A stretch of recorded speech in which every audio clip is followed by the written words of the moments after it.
257 प्रतापपुर विधानसभा से उम्मीदवार हैं आप अवधेश नारायण यादव जी। ये बहुत से माया का पुरस्कार और सुंदर पंखुड़ियों से गुथा हुआ पुष्पों का हार, बहुत बहुत नमस्ते बा प्रणाम बा। और ये राजन यादव जी 101 रुपया का पुरस्कार, नमस्ते प्रणाम बा। अब आवा एक छोट के बिरहा जे था बड़े हम लोग आई एक ही बिरहा मूड मिजाज बना के हम सुना दी। और आप लोगों के सामने बस एक चीज के मांगन बा हमार, केवल शांति का परिचय दीजिए आप लोग। हाँ मांगन बा हमार शांति के परिचय दा आशा नहीं, पूर्ण उम्मीद है दोस्त हमारी पेशकश न उम्मीदवार नहीं होगी। हरफूल यादव पत्रकार प्रबंधक भारत हॉस्पिटल बाबूगंज 100 रुपया का पुरस्कार, नमस्ते बा प्रणाम बा, आशीर्वाद हम बच्चे कला में कामयाब रहे। देखा जौन भी राह गावे चलत ये काम अजुए लिखे और हम देखा 90% की गीत अपने से लिखी गाते हैं बेनी भैया। अब हमारे साथ तनी स्वर बना के अब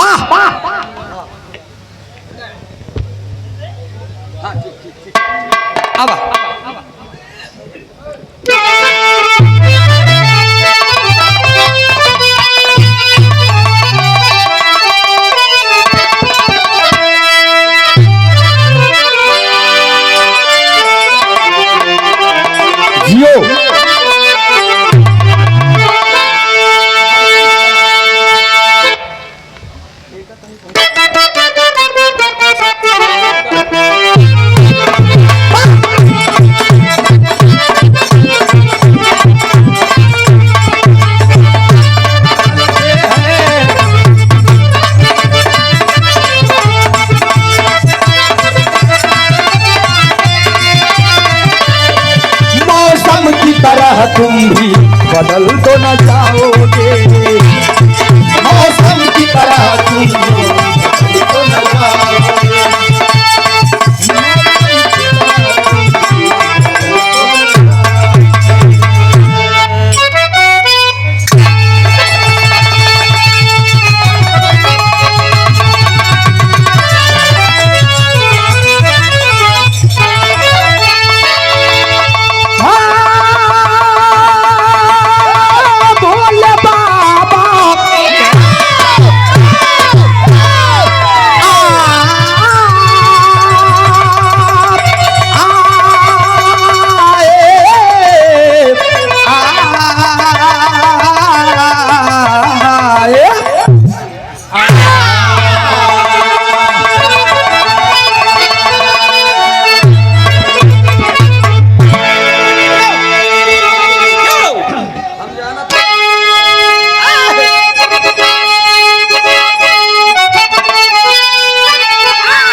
भोले पानी सुनो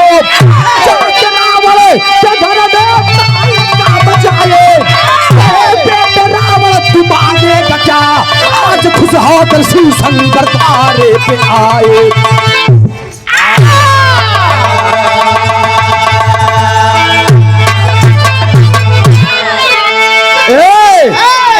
बेटा रावण तुम आगे का क्या, आज खुश होकर शिव शंकर द्वारे पे आए। मिलन ढाबा खुदाईपुर राहुल कुमार यादव जी हमारे बड़े अजीज हैं, आप फैन हैं हमारे। 201 रुपया का पुरस्कार, लमसमी 10वां बार पुरस्कार हुई, बहुत बहुत नमस्ते बा प्रणाम बा। अनिल यादव कोटेदार 50 रुपया पुरस्कार, नमस्ते भैया के। अच्छा अनिल भैया ये बिरहा के मर्मज्ञ श्रोता हैं, कहन की 1.5 GB हम तोरे नाम से डेली फूकी थी। हम क्या ये कहे भी ना कौनो दिन वीडियो कलियो तो नहीं बतिया ने कहन नहीं हम सर्च करी थी बिरहा, हम के हमारा ही बिरहा कह निकला गया था, कहन तोहार निकला गया था। ओकर बाद अगर रुचि का आई तो नहीं भगाई, दूसरे का तो भगाई दी थी, कौनो दिक्कत नहीं बा। बड़ा अच्छा हमसे लोग था बड़े देखा हमारे गीतों से कुछ लोगों को जलन भी होती है और कुछ लोगों को अच्छा भी लगता है। जो पुराने बिरहा के लोग हैं हमारे प्रयागराज की धरती पर, जो बिरहा का जवाबी कार्यक्रम गवाते थे, उन्हें मेरी प्रस्तुति अच्छी लगती है। क्यों?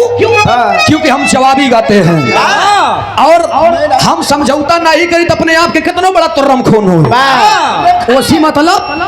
नहीं बा। लेकिन अब हम सोचते उन्हों के मिलाई के चली जवन बेचारे हम सब मुंह फुलाई लेते हैं। लेकिन क्या करेंगे, जमाना ऐसा है जिसको आप सम्मान देंगे, जिसका आप पैर छुएंगे, कल थोड़ी सी कामयाबी उनके नजर में आपकी दिखी नहीं कि लगाए धार निहुरबा गोड़े गिरे बरे तो आशीर्वाद चाप दे है निहुरा के निहुरा ही रह गया। हाँ तो ऐसे लोगों से सतर्क रहिए बेनी भैया। कक्षा 7-8 में एक ही सावधानी हटे दुर्घटना लिखा रहा एक पन्ना हम पढ़े रहे कि ईर्ष्या तू न गई मेरे मन से, रामधानी दिनकर जी ने लिखा है। खैर छोड़ा, पूरा बिरहा का संदेह लेकर बेनी भैया गायकी और पहलवानी, ध्यान दिया आप लोग, गायकी और पहलवानी दोनों लंगोट के बंद है आदमी के। वही गाय पाई, बाकी तो जरा अपने लंगोटे का कलर दिखाइए लोगों को। मैं सुधर गया। अब हमारे साथ पूरे बिरहा का संदेह लेकर एक कव्वाली के टुकड़ा बताओ बाबा।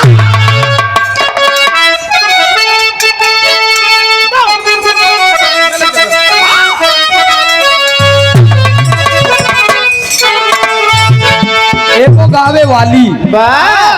एगो गावे वाला से सवाल करत बाकी मैं इतनी खूबसूरत हूँ, तुम मुझे देखते क्यों नहीं हो? देखो जरा। अब गाने वाला धीरे से नजर पलटा, क्या बात है बताओ जरा। तब लड़की कहती है सुनिए, क्या कहा लड़की, देखा कहा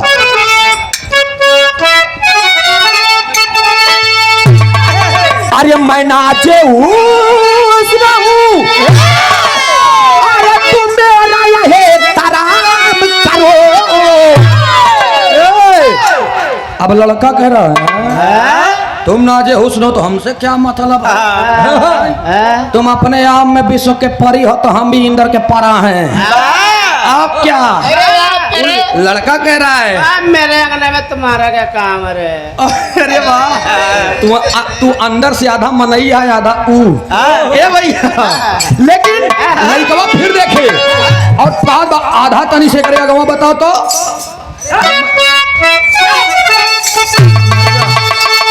अरे मैं नाचे हूँ, अरे तुम मेरा यही तराम करो। फिर अरे जवानी नाम है मेरा, मुझे सलाम करो। जवानी नाम है मेरा,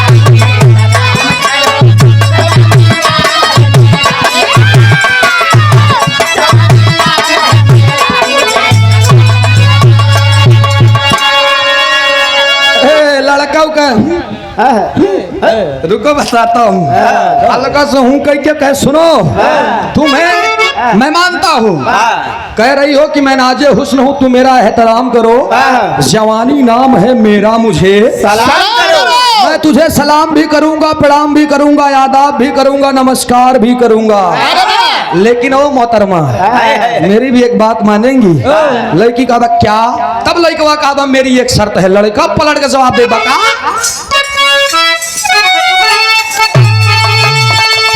अरे तुझे सलाम, अरे तुझे सलाम करूं तो तुम मेरा भी एक काम करो। क्या? अरे अपनी मस्त जवानी हमारे नाम करो। तुम्हारी मस्त जवानी हमारे नाम करो। तू अपनी मस्त जवानी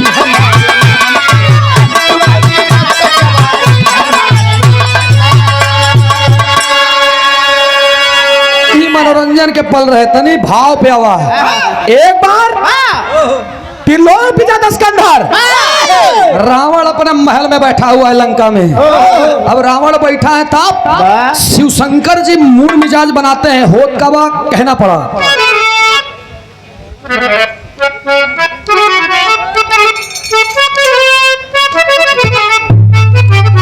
मां शारदा पेट्रोलियम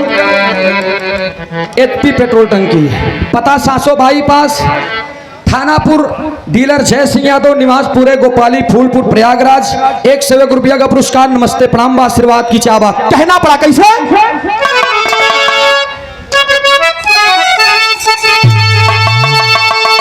अरे खुशी हो एक दिन, अरे खुशी हो एक दिन, अरे मन में विचार किए लंकेश द्वार में त्रिपुरार चले।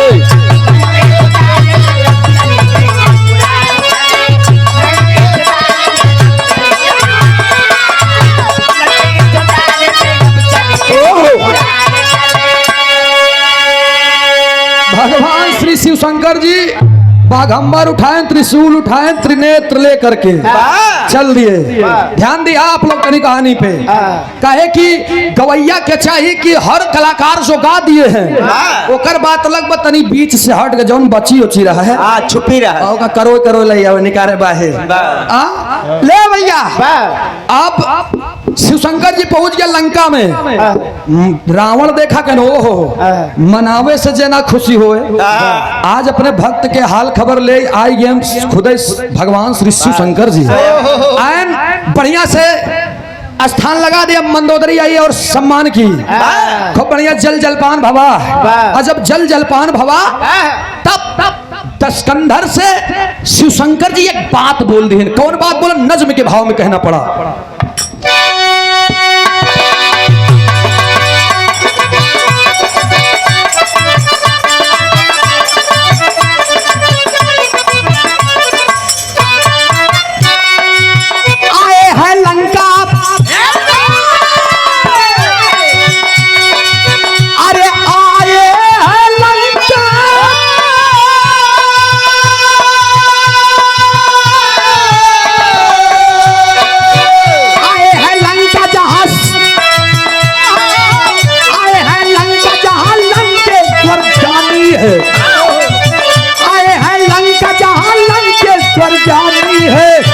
त्रिपुरार चले नाम भोला दानी है। और मन में अपने रावण पात एक ठानो तुम, मन में अपने रावण पात एक ठानो तुम, हुए प्रसन्न कुछ वरदान हमसे मांगो तुम।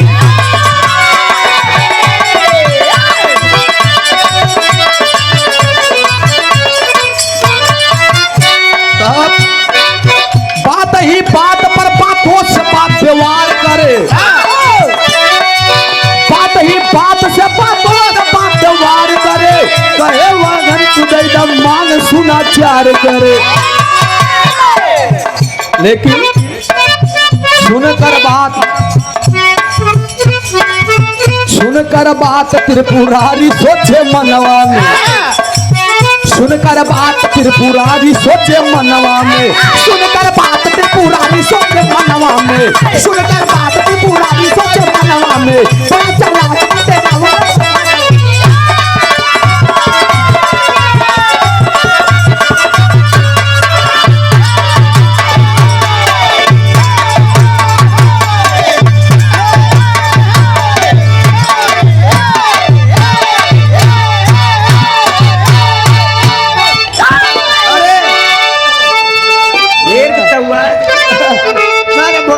अरे तो का समझता है? दूधे गर्मी थोड़ी है, ये 17 गर्मी है। दूधे गर्मी हो फाक परत बहादुर की दूध तो डिब्बा वाला पिए तोरे तो वो नहीं नसीब भर अंसारे। ए भैया ये राजन एक दलस है। हाँ, ये 101 रुपया का पुरस्कार। बहुत बहुत नमस्ते बा प्रणाम बा आशीर्वाद दे, हम बच्चे कला में कामयाब रहे। बाबा बोलोरो तालाब पर से 251 रुपया का पुरस्कार। नमस्ते बा प्रणाम बा। और स्वातिंग मेडिकल एजेंसी महुआ कोठी, प्रोपाइटर डॉक्टर दिनेश कुमार यादव उपस्थिति, हमारे बहुत बड़े फैन हैं आप। 201 रुपया का पुरस्कार। नमस्ते प्रणाम बा। ये भैया भगवान श्री शिव शंकर जी कहने रावण मांग लो बेटा, तुम्हें क्या मांगना है? मांगो बेटा, मांगो बेटा। रावण कहना रे प्रभु आज आप खुशियां कहना, आज मैं एकदम प्रफुल्लित हूँ, प्रसन्न हूँ। रावण आयन कहना स्वामी के का कहना का 4 चीज दे दिया। शिव शंकर जी का नाम एक थी मांगे बोले क्या तू 4 थी मांग ले। अब देखा तनी हाथ में मिलाऊ, हाथ में हल्का से भैया। अब जब इतनी बात सुना तो शिव शंकर जी के देखिए ये लालच बढ़ जाइए अब, और लोभ लालच बहुत बुरी चीज है। ये मिलन ढाबा खुदाईपुर, राहुल कुमार यादव हमारे बहुत अजीज और हमारे बहुत बड़े फैन हैं आप। पूरा ये 251 रुपया का पुरस्कार भाई के नमस्ते बा। हाँ भैया आशीर्वाद की चाह बा, 100 से सभी सकल पंच के नमन बा भैया हमारे राहुल जी। ए भैया तरज के लाइन बा, शिव शंकर जी इसके सामने 4 वरदान मांग ले। का 4 वरदान मांगे? ये गीत के लाइन बा।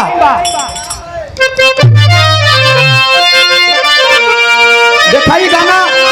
विधायक जी, ये गाना लहरी काका गया। लहरी काका के 3 जून के पहाड़पुर में हम प्रोग्राम गाए रहे तो गजल बनाए के गाए रहे। अगावत कैसे रहे सुनने वाले बिरहा प्रेमियों, मुन्ना राजा हाय हाय हाय हाय देख के। अरे यार जरूरी बात तुरंत भैया रखो। बता लहरी काका कैसे गावे? अरे घर बगलिए, अरे घर बगलिए,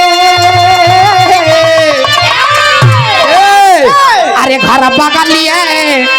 लहरी काका क्या? अरे घर बगलिए। इतना तो ठीक है लेकिन उनके अंदाज में आवत सर पातर कर आबे बहन उनके घरे हम एक बार गए मिले तो खटिया प्लेटर है जे काम तू माचा कही थी। कहूँ कहूँ मनई मजाक करत भले कुर्ता के कुर्ता न कहा है, लेकिन कोनो भी बात तो लोग कहीं कहीं पर मजाक उड़ाते हैं। हाँ नहीं कहीं निकल रही से हम देख लिए बेनी भैया। लेकिन लहरी काका काम है अरे घर बगलिए, घर बगलिए बनल बा हम का करी। घर बगलिए बनल बा हम का करी।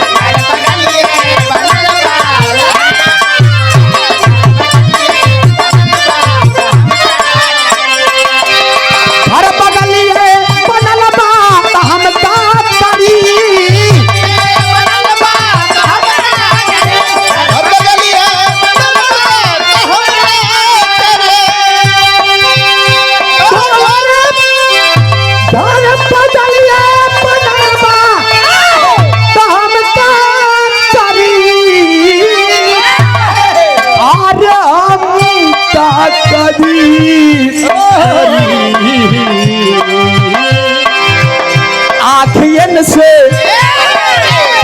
आँखियन से ललल बा हम का करी। आँखियन से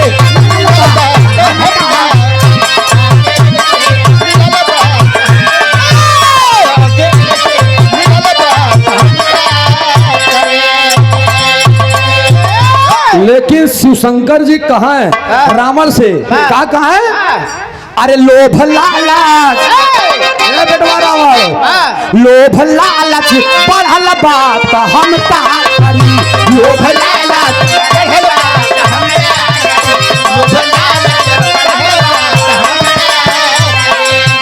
लोभ लालच बढ़ल बात हम का करी।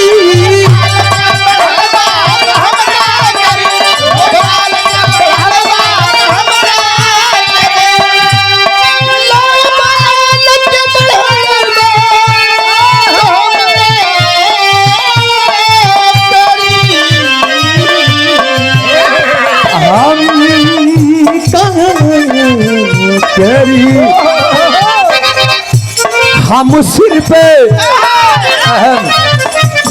अहम सिर पे चढ़ल बा तो हम का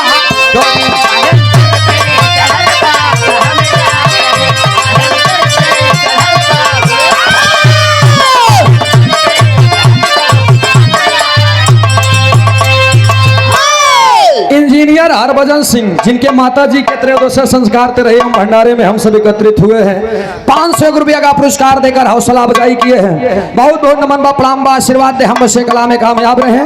जहाँ रहे खुश रहे आबाद रहे। और ये आदरणीय आप हमारे हृदय के गार्जियन अनिल कोटेदार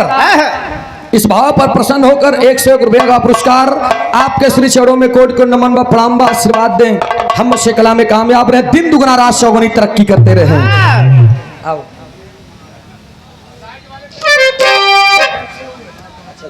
और ये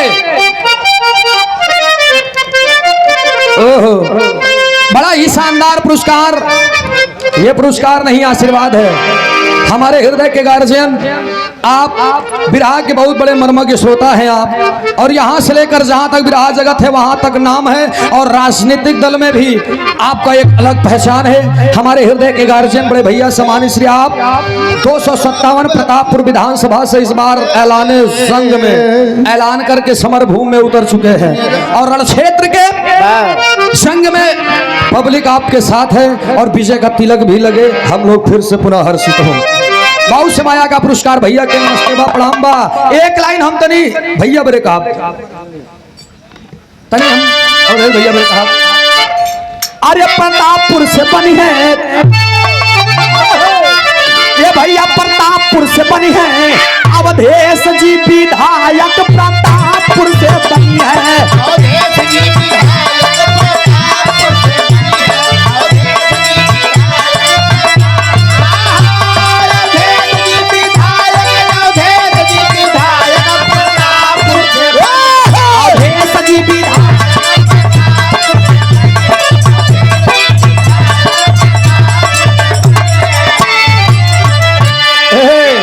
दुखिया हो या गरीब तू सबके साथ में चल, सफलता तेरी कदम चूमेगी आज नहीं तो। ये तो एक लाइन हम बता दे, बिरहा में तनी अपने ज्यादा हम कुछ डाले नहीं चाहते, बिरहा हमार तनी जायदा नहीं भैया। रावण से शिवशंकर जी कहे तो रावण 4 चीज मांगे का रहे, कहे पहला हमका बाघंबर दैदा, हाँ दूसरा हमका तीसर की आखिया दैदा, हाँ वह नेत्र के हमका तीसर की अखिया दे दिया, तीसरा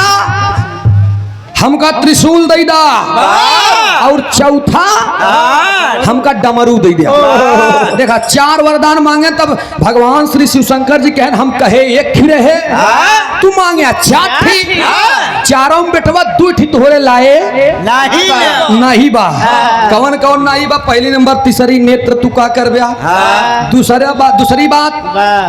है त्रिशूलिया का कर गई तो हमारे हथियार भगवान विश्वकर्मा जी के द्वारा बनाया गया वज्र हमारे यहाँ ये मेरा है। कहन एक ठीक है तू 4 ठी मांगा, 2 ठी बेकार, 2 ठी तोरे काम के बा, एक हम दे सकी थी। कहन कवन कहन बाघंबर ले लिया और डमरू ले लिया, लेकिन उनके लालच को देखकर भगवान शिवशंकर जी माया रच देन। अब जब माया रच देन तो उनके साथ खेला ही लगे, खेलत कहने के लिए तर्ज के टोन बमार साहब धीरे धीरे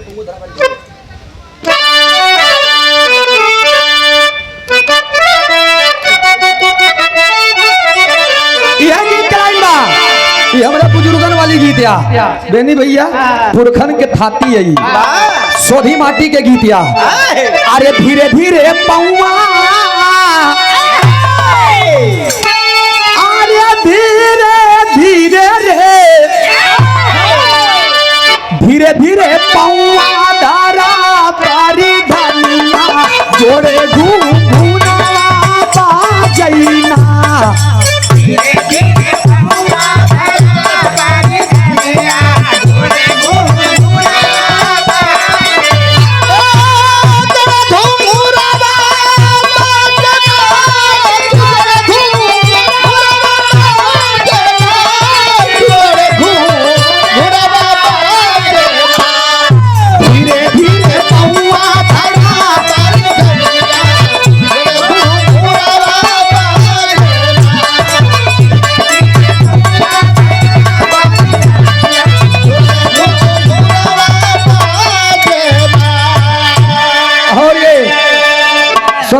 स्वर्गीय राम अभिलाष यादव गुरुजी के सुपुत्र अनिल यादव कोटेदार, और ये हरफूल यादव पत्रकार प्रबंधक भारत हॉस्पिटल बाबूगंज। 101 रुपया का पुरस्कार बहुत बहुत नमस्ते बा प्रणाम बा 100 से सभी सकल पंच के नमन बा आशीर्वाद दे हम बच्चे कला में काम है अपने दिन दुगना रात चौगनी तरक्की करते रहे मंदे जिंदगी शुक्र गुजार कहे का ई भाव में रावण का हाथ बा अरे हमके दैदा तुई नहुआ रतनवा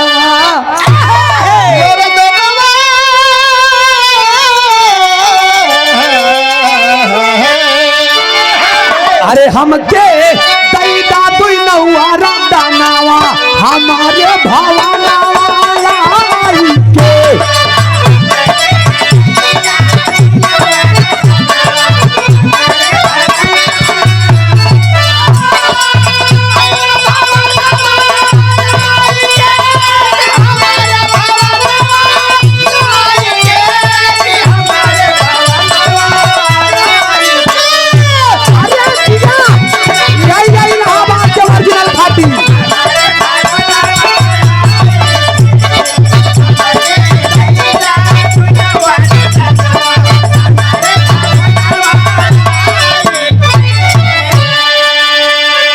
प्रभु हमका दुई वरदान दे दे कोनो दिक्कत नहीं बा और जैसे भगवान शिव शंकर जी उनके बाघम्बर पकड़ाएं और जब बाघम्बर पकड़ाएं तब होत का बा चंद्रलोक से अमृत टपका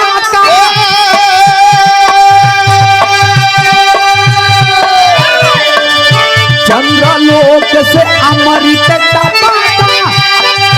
बाघम्बर में जान तटका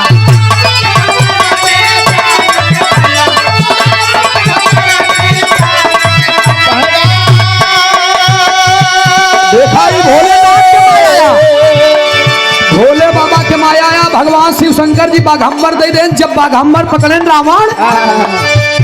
चंद्रलोक से अमृत टपक गदुई बूंद अब बाघम्बर में जान आई गया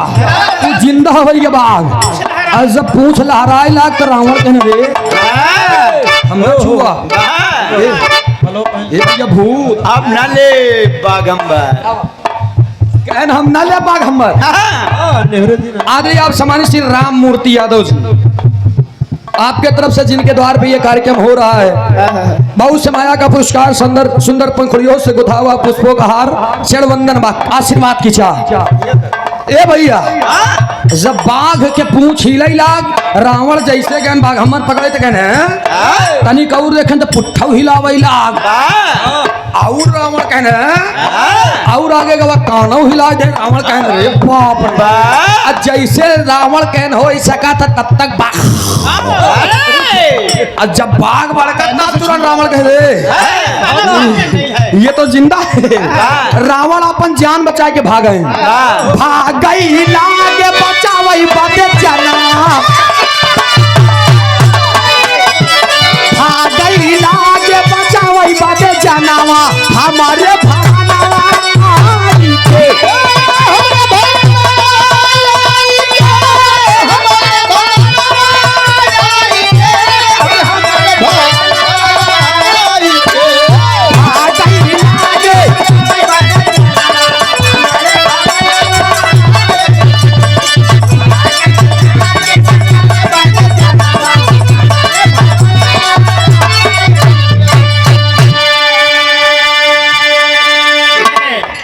बेटा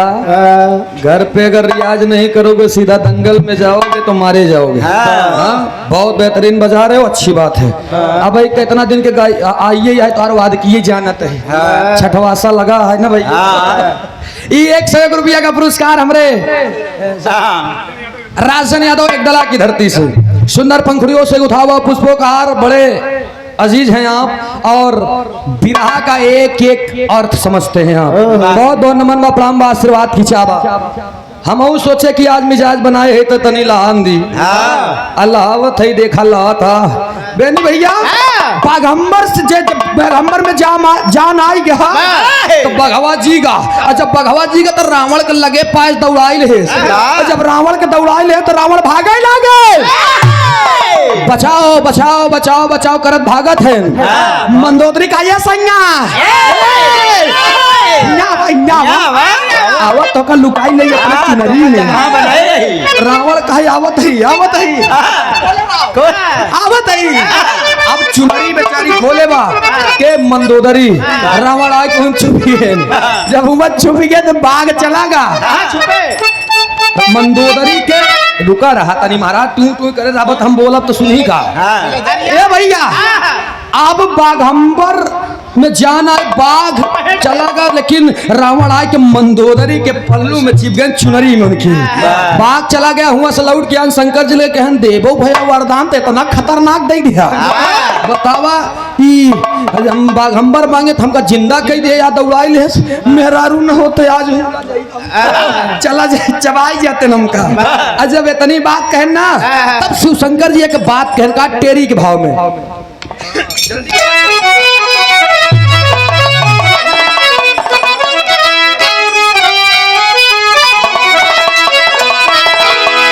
प्रयागराज के खाती में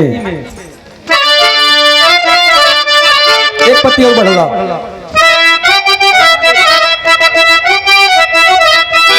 अरे लीला लीला लीला लीला गजब के भोला दानी खाइले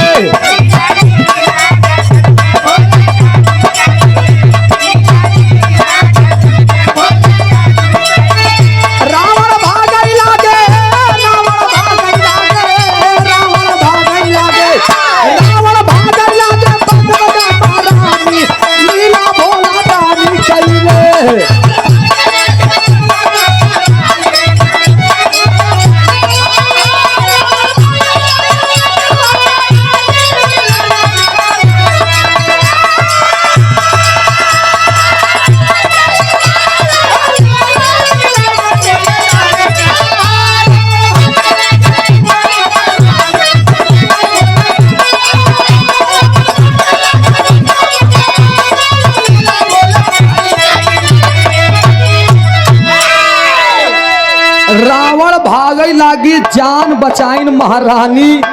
लीला गजब के भोला दानी के लिए आदरणीय आप सम्मानित श्री शिव मूर्ति यादव जी दरोगा जी जिनके दौर पे आज ये मजमा लगा हुआ है 101 रुपया का पुरस्कार दरोगा जी के श्री चरणों में कोटि कोटि नमन बा प्रणाम बा एक बच्चे की तरह प्यार दुलार देते हैं आप ये भैया इधर लौट के आए मंदोदरी के छोड़ के शिव शंकर जी के लगे कहन प्रभु कहन का कहन एक खित दई दे हमका हम भोग ले कहन हाँ कहन अब हमका डमरू दिया और जब डमरू दे के नंबर लागना शंकर जी कहन भाई नाही सुधर है तू तोहरे घमंड वाह तोहरे घमंड वाह कहन प्रभु हम एक का जानी हम दुई वरदान मांगे रहे एक खिदे या एक खियौ दिया कहन ठीक बल्ला डमरू और जब डमरू देहन तक डमरू देहन ताव लेकिन भगवान शिव शंकर जी लीला रच देहन लीला का रचन डमरू दे देन उनके हाथ में कहने का बजावा और वैसा डमरू रहे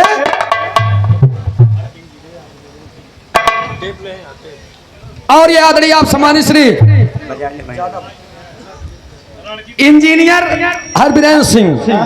आपके तरफ से सुंदर पंखुड़ियों से गुथा हुआ पुष्पों का हार और साथ में 1001 रुपए का पुरस्कार देकर हौसला अफजाई किए है षडवंदन आशीर्वाद की शाह और मंदे जिंदगी शुक्रगुजार इसी तरीके से आशीर्वाद आप लोगों का बना रहे आजीवन ऋणी हूं मैं और ये ग्राम सभा जलालपुर कस्बा सैदाबाद प्रयागराज ग्राम प्रधान श्रीमती नूरी बेगम पत्नी श्री इफ्तिखार अहमद निवास जलालपुर 201 रुपया का पुरस्कार सलाम कबूल हो बहुत बहुत नमस्ते ए भैया आप देखा भगवान शिव शंकर जी डमरू बजाए दे और डमरू ऐसा रहे ना अच्छे अच्छे के शिव शंकर जी तार दे रहे जे करे सामने बजाए दे चाहे मर्द हो चाहे नारी गर्भवती हो जाए अब रावण के सामने खेल खेलत रहे माया तो है ये भगवान भोलेनाथ के बजाए दे डमरू जब बजाए दे डमरू पैसा नहीं है पैसा अरे मिलन ढाबा खोदायपुर राहुल कुमार यादव भाई हमारे दोनों दिक्कत नहीं बस समझ ले वहां लेकिन देखा गड़बड़ ना करे हाँ 201 रुपया का पुरस्कार नमस्ते प्रणाम पाई स्नेह बा, चाहत बा, सम्मान बा, पूरा आशीर्वाद बा, शुभ आशीष, खुश रहा। ए भैया आप इधर डमरू बजाए देन, डमरू बजाए के दई देन। जब डमरू बजाए के दई देन लेके गए रावण, कुछ दिन बीता, धीरे धीरे धीरे धीरे जब समय बीते लाग, जब पेट रोट निकल लाग, तो मंदोदरी एक दिन आइन पेटवा टोए लागे। मंदोदरी पेटवा टोए लगे, कहीं सैया कन का कन तोरे खाना लागे ला कहनी कैसे कहन 4-5 महीना से तू बदल गया कहन का बा कहन पेटवा तोहार निकरत बे और सब चिचुकत बे ई काया और समय बीता, जब 7-8 महीना बीता, पूरा पेट बाहर आई गया। 8 महीना में तो ढेर आई गया था, और जब पूरा आई गया तो रावण कहने रे मंदोदरी सोचा सही कही देन का कौन जब रावण देखें तो रावण के याद आए। देखा रावण भी ध्यान देंगे आप, रावण कौनों से ज्ञानी कम नहीं रहे, त्रिलोक विजय दशकंधर नाम था। तीनों लोक में विजय प्राप्त करके बैठने वाला रावण एक अहम घमंड के कारण मारा गया। कारण तो ढेर बाल, लेकिन घमंड ज्यादा ही रहा। लेकिन है भैया जानता था रावण, मारा भी गया तो जानता था कि इनके हाथों में मारा जाऊंगा और हमारा मोक्ष प्राप्त होगा हमको। आप देखा रावण जान गया तो जाके भगवान शिव शंकर जी से कहे लाग, प्रभु यही हमारे साथे करया है, हम तो से वरदान मांगे, एक खिदे है तो जिंदा शेर दे दे, वो बच गया नहीं, मेहरारू ने बचाया हो तो खाई जा। दूसरा का हम मर्द, यही मर्द ध्यान देंगे आप, मुछंदर है हम मोछा 4 प्रकार के होता है, जान ले कौन विधायक जी। रावण बोला है शिव शंकर जी से कि हम मुछंदर है, मर्द आई कहन तब अभी हमका एक जात याद आएगी, मोछा 4 प्रकार के होता। कैसे? पहला उच्च मोछ, पहले के पुरनिया दादा हर रहे मोछा ऐसे ही था। पहला उच्च मुछ, दूसरा नीच मुछ, दूसरा ऐसे, अब तीसरा गुच्छ मुछ, जवन ज्यादा बड़ा बड़ा रहा था, एकदम चौक धार दो। पहला उच्च मुछ, दूसरा नीच मुछ, तीसरा गुच्छ मुछ और चौथा छुच्छ मुछ। हाँ तो 4 मेल को हो तो मुछे का जान ले। आवश्यक सूचना, शानदार जवाबी बिरहा मुकाबला, त्रिभुवन यादव और मुस्कान चंचल, फतेहपुर माफी, गोरियो प्रयागराज। हाँ 20 तारीख की 100 रुपया का पुरस्कार। नमस्ते बापराम बा, आशीर्वाद दे हम बच्चे कला में कामयाब रहे। ए भैया रावण आए के भगवान श्री शिव शंकर जी से कहा, मेरी लज्जा बचा लीजिए स्वामी, मैं निर्लज नहीं होना चाहता हूँ और दुनिया के लोग मुझे ताना मारेंगे, क्या कहेंगे कि रावण के पेटे से लड़का पैदा भा हो, कब एक लाइन तर्ज लग गए।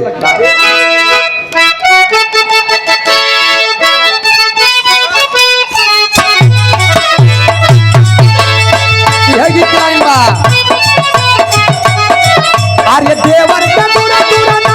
ये भौजी देवर का दूरा दूरा ना, देवर के दूर दूर ना, भौजी देवर के दूर दूर ना, देवर के दूर दूर ना, भौजी देवर के दूर दूर ना।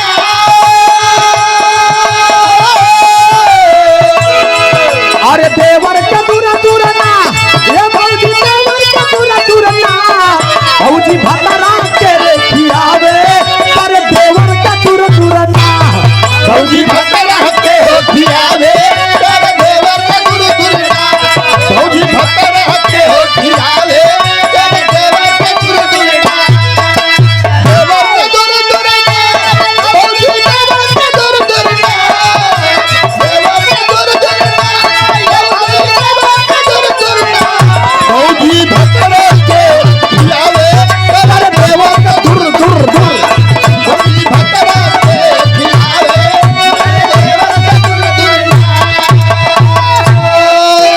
बिरहा के आयोजक कौन थे भूल गए रे नाम। 20 तारीख के ही 20 के बिरहा बाटाई,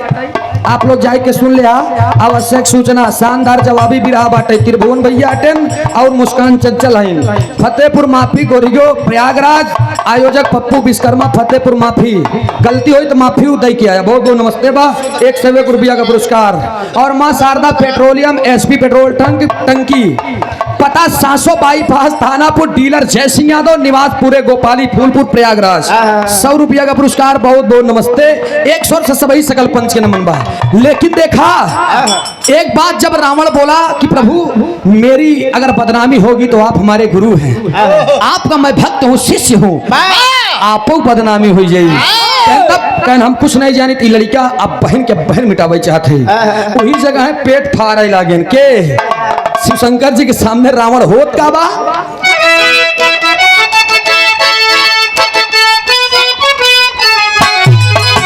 अरे फाटल बपटवाना ये भैया फाटल बपटवाना फाटल बपटवाना सूरज के फाटल बपटवाना फाटल बपटवाना सूरज के फाटल बपटवाना अरे फाटल बपटवाना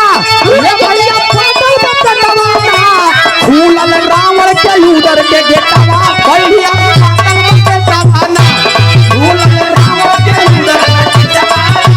भैया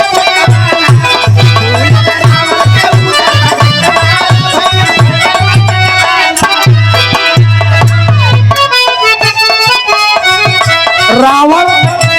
पेट फाड़े दोनों जने मिलके गुरु चेला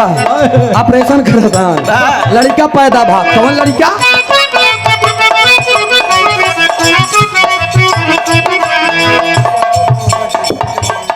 शिव मूर्ति यादव दरोगा जी जिनके माता जी के त्रयोदश संस्कार तरह भंडारे में हम सब एकत्रित हुए हैं 1 रुपया का पुरस्कार नमस्ते प्रणाम पर राहुल भाई हमारे मिलन ढाबा खुदायपुर राहुल कुमार यादव जी 201 रुपया का पुरस्कार हमारे अजीज मित्र है माई भगवती करे मित्रता बरकरार रहे फिर दे दी तो का लेकिन है भैया रावण से पैदा कवन लड़का भवा होत बा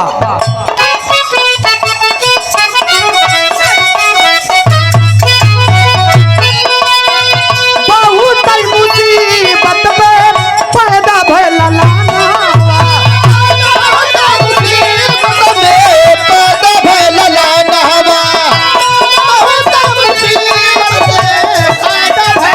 आराम से बैठा ए जात जात बाजी गहिले रावण के परावा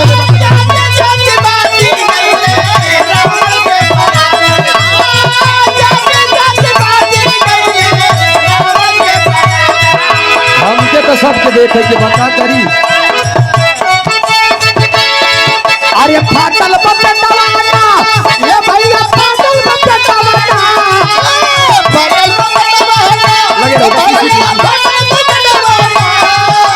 फाटल बपटवाना भैया फाटल फाटल बपटवाना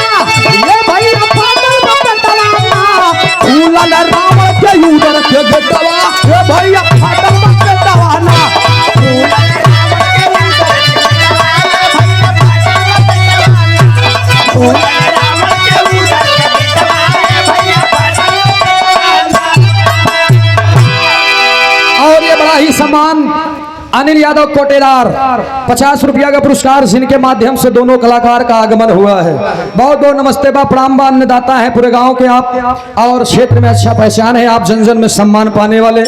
अनिल भैया के नमस्ते बा प्रणाम बा आशीर्वाद खिंचाबा ए भैया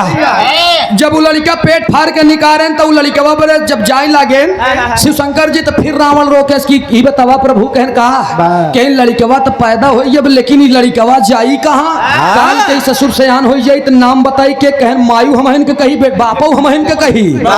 बड़ी बदनामी औ बबुआ कहन का कहने का हम तुरंत ही मार दऊ एक हम तुरंत एक मार दऊ के का अरे वही लड़के पास सारे ते की का अंगुरिया बता कब मारा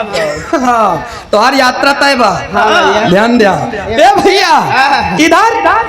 जब लड़का के ऊपर वार करे चले तो भगवान श्री शिव शंकर जी अपने हाथ से दबाए देहन तेजी से तेजी से दबाए देहन गटाई दे के पतालपुरी में घुस गई लड़का पतालपुरी में चला गया यानी अंदर चला गया और उसका नाम क्या पड़ा जानते हैं रावण का बेटा अहिरावण विदित बात है लिखित है और जब अहिरावण चला गया पतालपुरी में आप देखा और ये सोनू यादव रावण सोनू यादव रावण 101 रुपया का पुरस्कार दर्द के समझता है भैया तब 100 रुपया पुरस्कार और कर रावण तनिक विपत्ति सह रहा हो पेट और फाट गया बहुत बहुत नमस्ते बा प्रणाम बा आशीर्वाद की चाबन नवराशि है ये यहाँ में कौन बात है कहना पड़ा इधर रावण तो चला गया पूरी लड़ाई लंका की हो रही है पूरी लड़ाई लंका के समाप्त भय के बाद एक लाइन तर्ज लगे कौन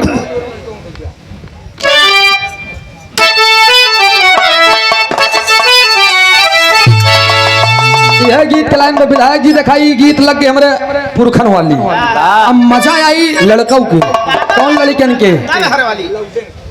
दादा वाली लाइन आई कोनो लड़की रहे ओकर गवना 17 साल में हुई दरोगा जी अब ओकर गवना 17 साल में हुई तो दुल्हन दुल्हा के हाल नहीं जान नहीं गई ससुरे पड़ोसी से पूछ लेता दुल्हन दुल्हा का हाल हाथ ले दिया हमारा नंबर ले लेते ऑनलाइन ए भैया इधर दुल्हनिया आए कुछ दिन बीता जब त्योहार आएगा दीपावली के जब दीपावली त्योहार आएगा तब वो कहा बाकी है दीपावली तब बीत गया दीपावली के बाद जब एक त्योहार आवा था त्योहार रहा था ढिठवन के हाँ देखा एकादशी कहा थे जेमे मेहरवन गन्ना लई के ओथा पीटा थे दलिद्दर खेद सू का खेदा दलिद्दर दलिद्दर खेदा थे दलिद्दर वैसे तोहार माई तो कहे हो ना चचा हाँ बेटा ए भैया दलिद्दर खेदे बेचारी अब हुआ से लौट के आवत रही बुढ़ऊ नवा नवा आंखी खुलाए रहा है हाँ नई नई आंखी खुलाए रहा है वही मुहारिन के सामने चारपाई लगाए के करियवा चश्मा लगाए रहा कादर खान के नहीं बैठा यहाँ तब तक दुल्हन आएगी जब दुल्हन आएगी तो बेचारी अब वो खटे गन्ना कैसे चुहत रही बिना वो का खींचे फराई ना जब तक फराई ना तब तक कुचाई ना जब तक कुचाई ना तो कर रस आई ना जब वो कर रस आई ना तो लीलाई ना अय्या हो मजा आई ना अब दुल्हनिया का हम जानते हैं पाए है बताई देते हैं अब दुल्हनिया आए दुल्हनिया जब लगे पहुंची फुका ए ऐसे काटे बे नहीं भैया काटे तोड़े तोड़े तब तक बाबू के नजर पड़ेगी तो बाबू चश्मा उठाए जब बाबू चश्मा उठाए तो बाबू कहा था दुल्हनिया से अरे बाप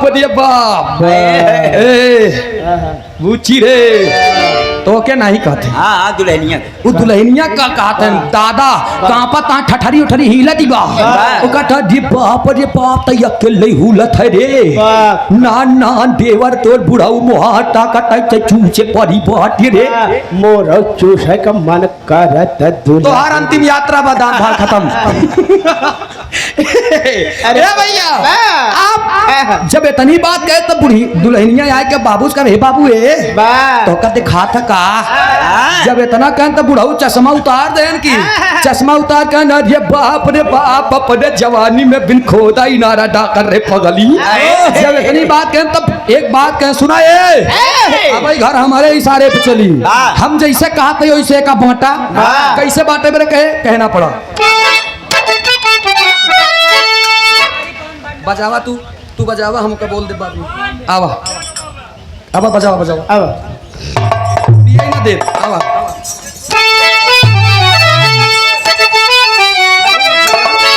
यही बताए दादा कहा थे अरे ऊपर के तोड़ के लड़का क्या चाहिए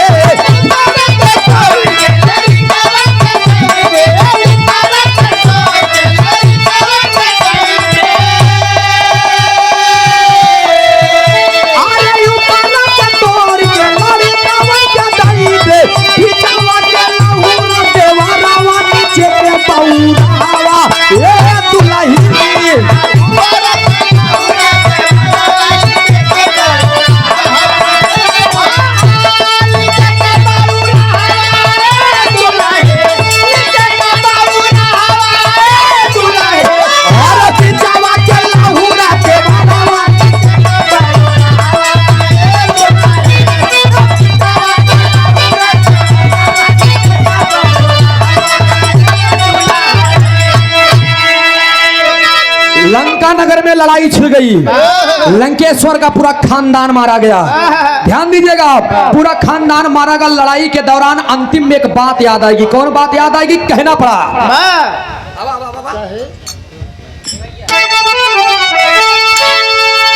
बोलत ही कहे अरे अंतिम समय में तब बेटवा याद आयो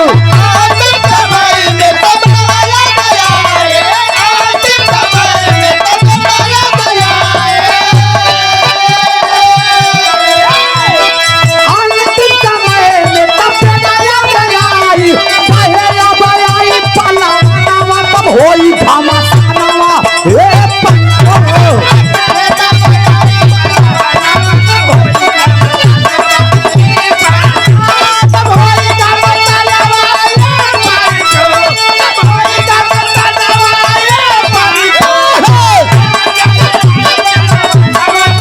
बहुत अच्छे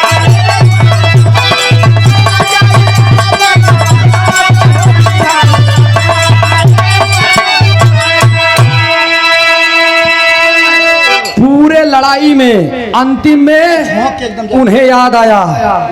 कि क्या याद आई रावण के कि अभी तो हमारे एक लड़का और बच्चा बा जब हमसे पैदा भरा ओका नाम अहिरावण है बुलाए नो का अहिरावण इतना बलशाली जब अहिरावण आया रावण से पूरी बातें हुई रावण के कहने के तत्पश्चात अहिरावण ने रूप बदल दिया केकर रूप ले विभीषण के विभीषण का रूप बदल के चल दिया और आया कहा राम लक्ष्मण के लगे रामादल में जब आया हनुमान जी के सामने भगवान श्री शिव शंकर जी से उतनी समय रोए रहे न कि हमारा उद्धार कब होई हमारा उद्धार कब होई शंकर जी कहे तोहार उद्धार हमारे द्वारा होई टेंशन ना ले अब अहिरावण बेचारा है कि चला गया जब अहिरावण रूप बदल के आए विभीषण का रूप बदल के आया और हनुमान जी के तनी से छल विद्या करके और राम लक्ष्मण को लादेश काने पर लेके चल दे और जब लेके चल दे तो लेके जात है कहाँ कामत देवी के मंदिर पे जाए के बलि चढ़ावे चाहते लेकिन कामत देवी के मंदिर पे जब बलि चढ़ावे चले तो हो कब पहापट के भाव बतावल गए जवाबी विवाह मुकाबला अजहरा को फूलपुर गायिका रुचि यादव प्रतापगढ़ तारीख 4 अक्टूबर गायक अभयराज सागर पाली करणपुर ना होना ही नाटन ना अच्छा भैया हाँ भैया प्रयागराज ना अरे यार जानी तो भैया वो पाली करणपुर वाले अभयराज ना अध्यक्ष श्री बनवारी लाल यादव जी प्रयाग नहीं प्रयागराज हाँ बहुत बहुत नमस्ते बस सब जने जाया विराह सुने बूची के विराह और अभयराज की अभयराज भैया के हाँ विराह में मजा ले हम नाम न बदलू हमारे समझू सुना जाए अंतिम हम तो का रुचि नहीं कहते हम रुचि कहे और बूची कहे तो बुच्ची कहते हैं बूची कहे ये भैया उधर बलि दे लागन के आई रावण राम और लक्ष्मण का बलि देने चला जब बलि दे चले तो होत का पहापट के भाव बतावल गए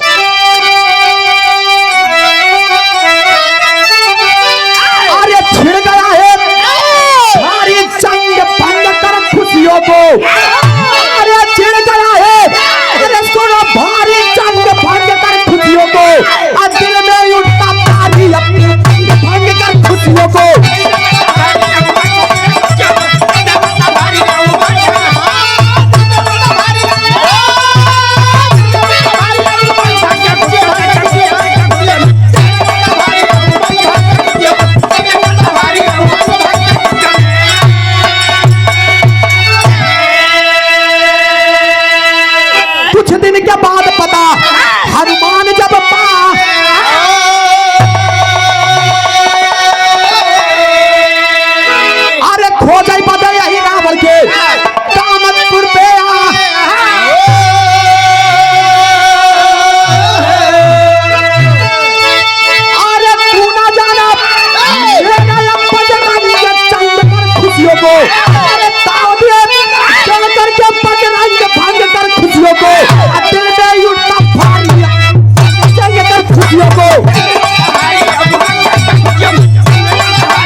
बजरंग भंग कर खुशियों को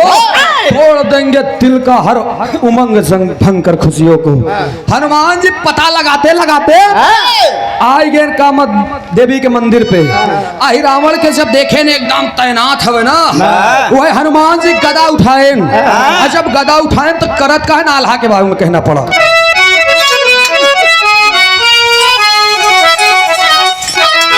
आए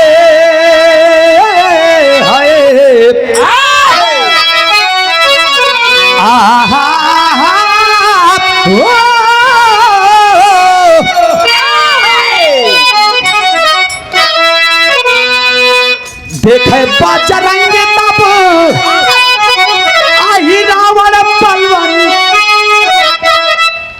फूट गया का जैसी सहुरवा बा कोई बात नहीं बेटा आज तक उसको फोड़ ले ढोल लेके बाहर हाँ। अरे यार इतना तेज पीटभाव नहीं भैया यार ये 101 रुपया का पुरस्कार हमारे शिव मूर्ति यादव दरोगा जी इस भाव पर प्रसन्न होकर बहुत बहुत नमस्ते बा प्रणाम आपके ही माता जी के त्रयोदश संस्कार ते रही भंडारे में हम सब एकत्रित हुए हैं बहुत बहुत नमस्ते बा प्रणाम आशीर्वाद की शाबा हाँ खेसारी पान भंडार 100 रुपया पुरस्कार भैया के नमस्ते बा गूगल पे दे है ना न फोन पे है आवा संभाल के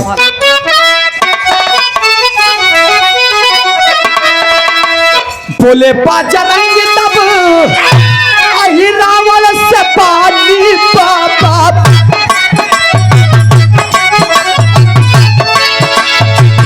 गलती किया उठा करके सुन ले भागा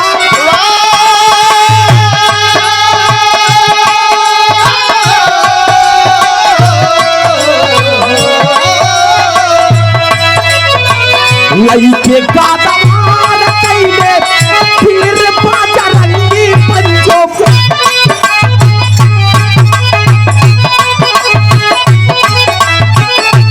जब वार कार बोले सुना जय श्री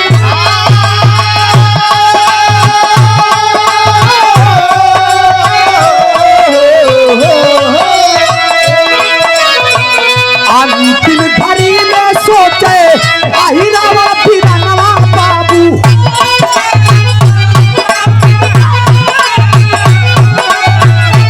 शिव शंकर का चालक होई जावा राजा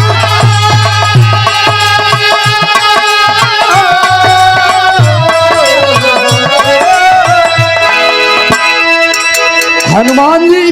उठा करके गदा हिरावण के ऊपर वार कर दिए राम लक्ष्मण को बचाने के लिए मारत मारत जब सीना पर चढ़ के हुमका लागे तब हिरावण सोचने लगा कि मुझे शिव शंकर जी वरदान दिए थे कि मेरे सिवाय तुम्हारा उद्धार कोई नहीं कर सकता तुम्हें कोई नहीं मार सकता तो ये बनरे के रूप में ये बानर हमका कैसे मारत बा और ये मेरे एक भी बल मेरी एक भी शक्ति इसके सामने चल नहीं पा रही है लागत हिरावण सोचने लगा कि ये झूठ बोले थे प्रभु शिव शंकर जी झूठ बोले थे लेकिन शिव शंकर जी के 11वें रुद्र रहे हनुमान जी तब हल्का से झलक दिखान कि बेटा तू गलत फहमी में मत कर बेनी भैया रिश्ता है और प्यार एक बहुत बड़ी बात मैं आप लोगों को बता देना चाहूंगा रिश्ता और शीशा रिश्ता और शीशा ये दोनों बहुत कोमल होते हैं नाजुक शीशा गलती से टूट जाता है और रिश्ता गलत फहमी में टूट जाता है इसको ध्यान दीजिएगा शीशा गलती से टूटता है तो रिश्ता गलत फहमी में इतना ही अंतर बा लेकिन 11वें रुद्र में हनुमान जी शिव शंकर जी के तनी रूप दिखाई दे तब हिरावण जान गया कि अरे बाप रे बाप प्रभु शिव शंकर जी आप हैं अगर आप हमका मारा था तो हमारा अरमान पूरा हो गया कहना पड़ा पंधारी के भाव में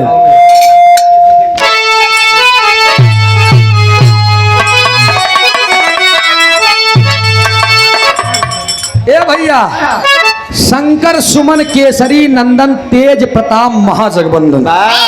ये बात रहे हुई इसमें लेकिन रामा रुद्र तो रावण भी कहना पड़ा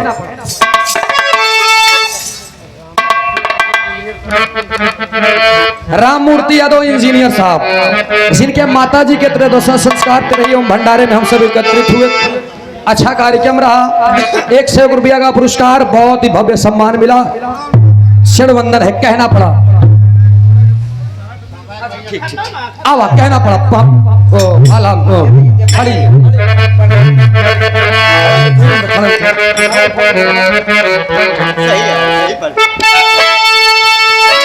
डायरेक्ट आर्य पूरा बाबा ये भैया पूरा बाबा ये पंच पूरा बाबा आही रावा कैसा पानावा पूरा बाबा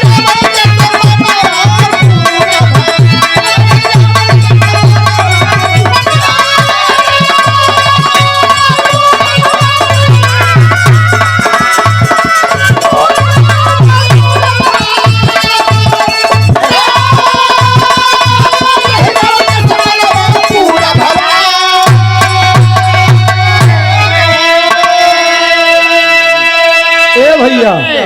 ये हमारे विराह के संदेह रहे उधर सपना पूरा हो गया हिरावल के पैदा हो गया लास्ट में लड़ाई लड़े मरे ना और शिवशंकर जी का एक हमारा रूप भी मिला भुल्लू राम आधार हैदर गुरुवर राजा राम विमल कवि अमलेंदु साथे भोजराज राधे श्याम अरे लीनो कन्ने वालंदनी अरे लीला तैले भो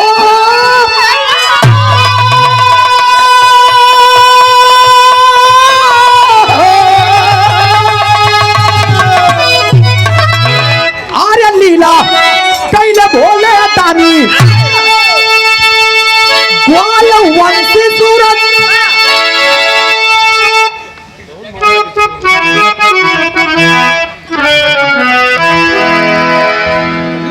और ये ग्राम सभा ये मिलन ढाबा खुदाईपुर राहुल कुमार यादव हमारे बड़े अजीज हैं आप बड़े भैया की तरफ से 201 रुपया का पुरस्कार बहुत बहुत नमस्ते बा प्रणाम बा आशीर्वाद की चावा ऐसे ही प्यार दुलार बना रहे बहुत बहुत शुक्रिया भाई के बहुत बहुत नमन बा कहना पड़ा अरे लीला कैले भोले दानी सूरज यादव ग्वाल वंश खानदानी लीला कैले भोले दानी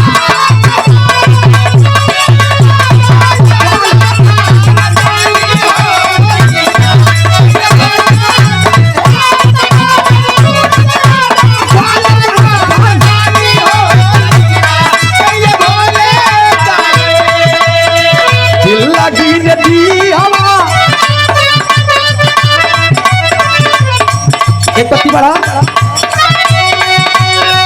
दिल लगी नदी हवा थोड़ा सा धुआं उठा और आग जल गई तेरी मेरी दोस्ती तेरी मेरी दोस्ती प्यार में बदल गई तेरी मेरी दोस्ती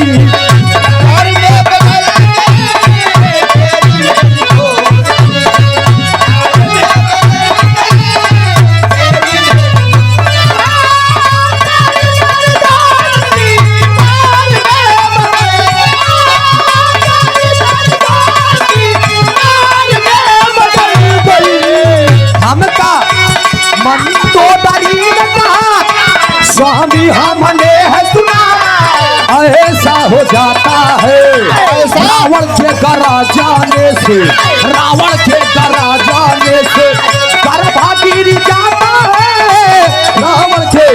गरा जाने से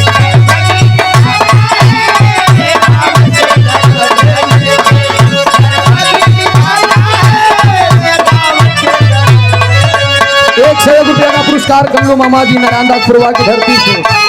बड़ा सम्मान मिला करता है। एक लाइन आप लोगों के लिए यहाँ के जनता के लिए दीवाना दिल हुआ दीवाना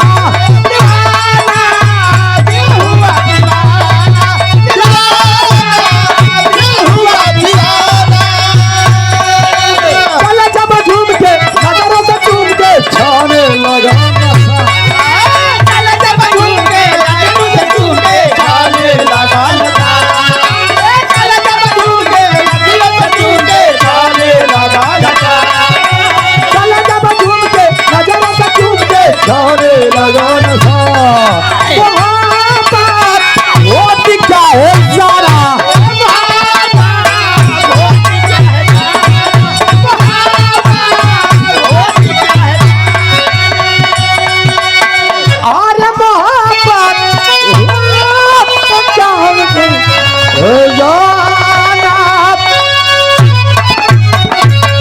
बहुत बहुत धन्यवाद। गावे बजाओ में कोनो गलती भई हो तो आप लोग क्षमा करिएगा। अब आप लोग अगली पार्टी से नंबर दीजिए। और ये धर्मराज